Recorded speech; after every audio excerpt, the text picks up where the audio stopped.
wow. First thing I'm gonna do is tell my wife to be careful. She's sitting next to Pat. Saw the other night he gets a little rambunctious once in a while, so I don't want her all bruised and battered by the time I get her home. Yeah, you can hug and kiss her. That's cool. That's cool. Well, listen, for me, I just want you to get to know who Greg and Dawn are a little bit better, because I think most of you see him as the businessman and the incredible woman that she is, and I kind of see him completely different. It wasn't even 4 or 5 years ago when I first met him. And I don't write up a lot of speeches, but I was nervous on this one, so I wrote down some things that I thought were important. So it wasn't that long ago, Greg and Dawn. The story is I'm riding home from work one day, and I look at Walnut Hills, which used to be the golf course that I golfed on, and the grass had grown about this high and over that time. And I looked out there and I saw somebody driving a tractor. And I got home and I said to my wife, what's going on over at Walnut Hills? Because sometimes I'm in the fog in my job. Sometimes I'm in the fog in life too. But she says, well, I don't know.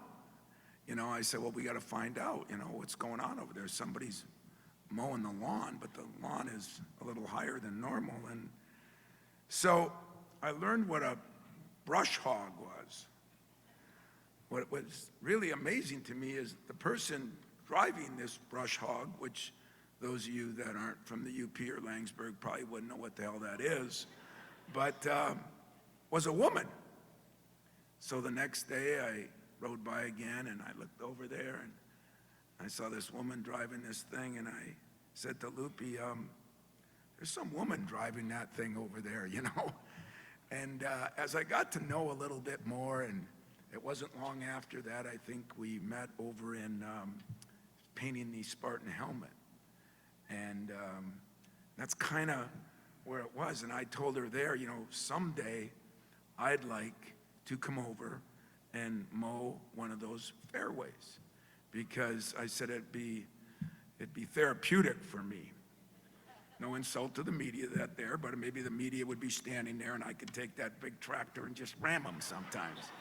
So I did. I thought to myself, that would be cool. Within a couple of weeks, she called me and invited me to come over on a Sunday morning and mow the lawn. So I went over there and jumped in this tractor, and we really did it, didn't we, Dawn? And she had this little one. She was going around all the sand traps, and she didn't trust me doing the refined work, so I just did the big work, which is up and down the fairways with this 16-foot blade mower, and it was incredible. Got done, went into their garage where all the other mowers and things were, and thanked her, and it was just me and her at the time. And so 2 weeks later, I called her again. I said, I'd like to bring my wife over, and I'd like to mow that lawn again. It was reminding me of where I was from, and so I did. And then Greg was there, and by the time we got done mowing the lawn, and those of you, I see Stacy here, and Casey's probably here, and and lawnmowers on a golf course, there's a million of them, and they were in this big garage, and we're standing in this garage, and for some ungodly reason, Greg said that him and Dawn wanted to donate some money right there on the spot. I mean, I've known him for a couple of weeks, and I don't know if I'm embarrassed, humbled, but I had tears in my eyes. I never, where I'm from, $10 million buys the UP, and he was making an offer at that time, and I just thanked him a million times. Well, that's where it started, okay? And if it wasn't for Dawn mowing that damn fairway with a brush hog, that's what it's called. I called it a hogger, and somebody yelled at me. It's a brush hog. But that's where it started. And then Loopy and I quickly became friends with him. And Greg almost immediately and I formed a bond. Not sure why, but it just seemed like he was kind of he had some of the same qualities I had. I don't know if that's a compliment or an insult, but he is from Langsburg. I do have many more stoplights in Iron Mountain than he has in Langsburg, but we are considered small town people, except for the lack of snow. we have down here. I thought we had a lot in common there, and I was immediately blown away by his work ethic. Work ethic is something that I was brought up on. To the day I die, I'll thank my father for giving me that. Beyond his work ethic was impressive the passion and commitment that they both had for anything they touched. It was amazing to me. It was almost like God. I think I was driven, and I felt like I wasn't driven. They don't cut any corners. Whatever they do, they try to make it the best. It doesn't always have to be the biggest or the fanciest, but although sometimes it is. But it does have to be the best. Those goals have to be solid. I'm continually amazed by the people he touches, and yet how grounded he remains. I've had the pleasure of going places with him, whether it be when he was involved with the Pittsburgh Steelers or a tournament we played out in California. And everywhere you go, the people that are involved with him are just the classiest people. I mean, I think that's what we do. I always say I want to be around people that are successful. It's going to make me more successful through osmosis. Most of you don't know what that word means, but in the UP, we know what that word means, And, I'll never forget going to Chicago and meeting Lionel Richie and being in the background. It's not name dropping. Guy was just a regular guy. And I started realizing everybody that Greg associates with are regular people. That made me feel comfortable coming from an irregular area. And I mean that. But at the same time, you can meet Lionel Richie on one night and Pittsburgh Steelers on the next night, and yet you can go to a local small little pub and have a beer and a Diet Coke with them. That is special to me. That is what I'm all about. Challenges, I always challenge my team and my leaders to think about others, helping others beyond yourself.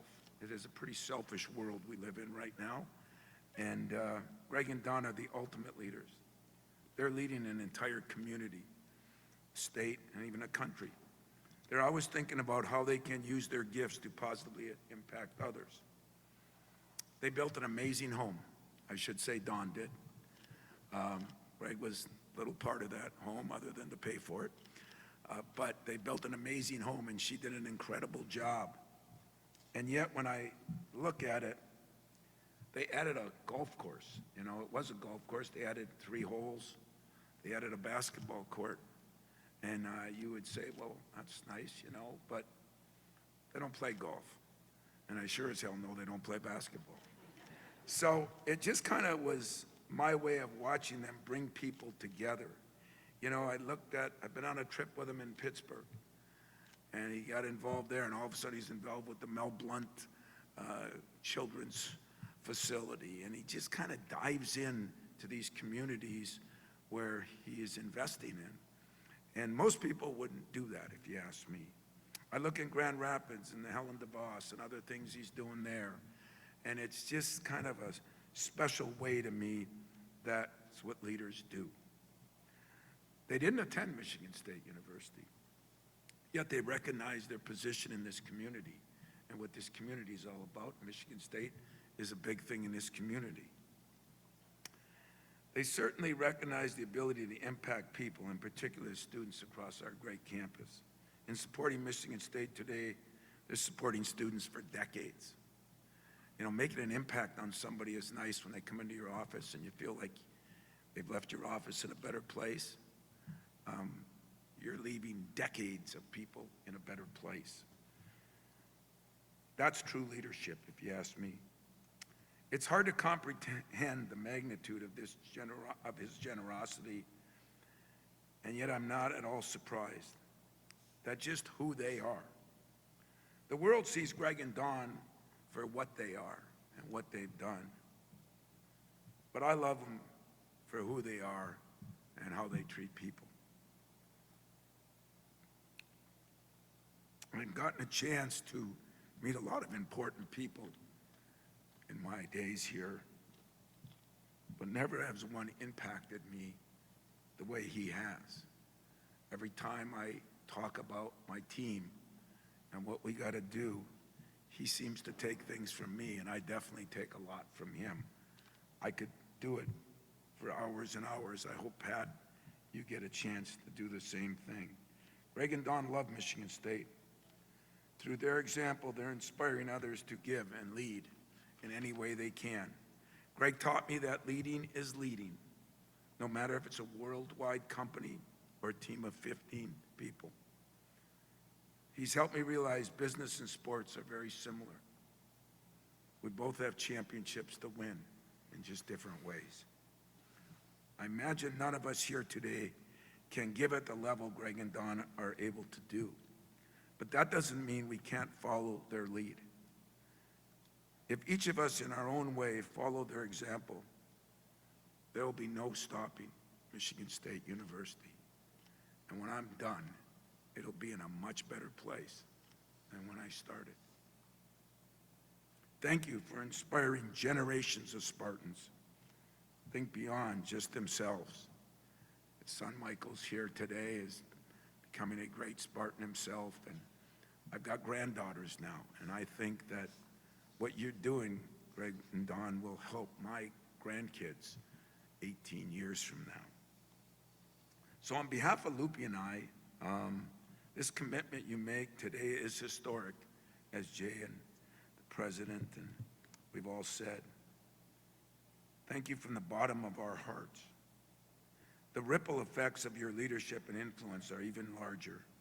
It leaves a legacy that's truly unmatched. Thank you for the guidance, the friendship, the kindness on a personal note you've shown us. Thank you for taking my calls after tough losses. And thank you for being part of celebrations after big wins. I have a feeling the best is yet to come for all of us. Being satisfied is not in our DNA. It just doesn't work that way for you and I, and hopefully all the Spartans in this room.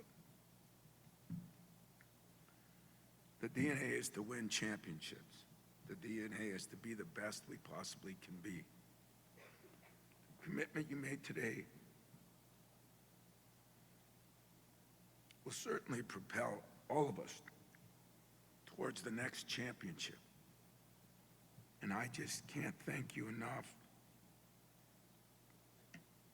We love you, we respect you, we appreciate you.